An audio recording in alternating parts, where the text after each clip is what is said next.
ମାସ ଭିତରେ ଶ୍ରାବଣ ମାସ ନିଆରା। ଶ୍ରାବଣ ଧାରାରେ ସମସ୍ତ ନଦୀମାନଙ୍କରେ ନୂଆ ଜଳ ପ୍ରବାହ ହୋଇଥାଏ। ଏ ଶ୍ରାବଣ ମାସରେ ନଦୀରୁ ନୂଆ ଜଳ ଭାର କରି ଶିବ ଭକ୍ତମାନେ ଶିବ ମସ୍ତକରେ ଢାଳିଥାନ୍ତି।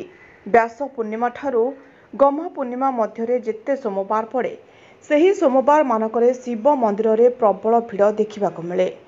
ଆଜି ଗହ୍ମା ପୂର୍ଣ୍ଣିମାରେ ପଞ୍ଚମ ପାଳି ସୋମବାର ପଡ଼ିଥିବାରୁ ସାଲେପୁର ବୋଦାମୁଣ୍ଡାଇର ମଲରେ ବଳରେ କାଉଡ଼ି ଭକ୍ତମାନେ ସାଲେପୁର ବଟେଶ୍ୱର ମନ୍ଦିରରୁ ରବିବାର ଦିନ କଳସୀ ଯାତ୍ରା କରି ସାଲେପୁର ବଜାର ଦେଇ ମହାପଟୁଆରରେ ମା ଅଲରେଇ ପାଖରେ ଭୋଜିଭାତ ଖାଇ ରାତ୍ରି ଯାପନ କରିଥିଲେ।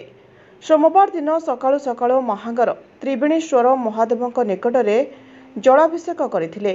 ଏଥିରେ କୁନି କୁନି ପିଲାଙ୍କ ସହିତ ସ୍କୁଲ କଲେଜରେ ପାଠ ପଢୁଥିବା ପିଲା ଅଧିକାଂଶ କାଉଡ଼ିଆ ଦେଖିବାକୁ ମିଳିଥିଲା। ସାଲେପୁରରୁ ମହେଶ୍ୱର ବେହେରାଙ୍କ ରିପୋର୍ଟ, ଜ୍ୟୋତିପ୍ରଭା ନ୍ୟୁଜ୍।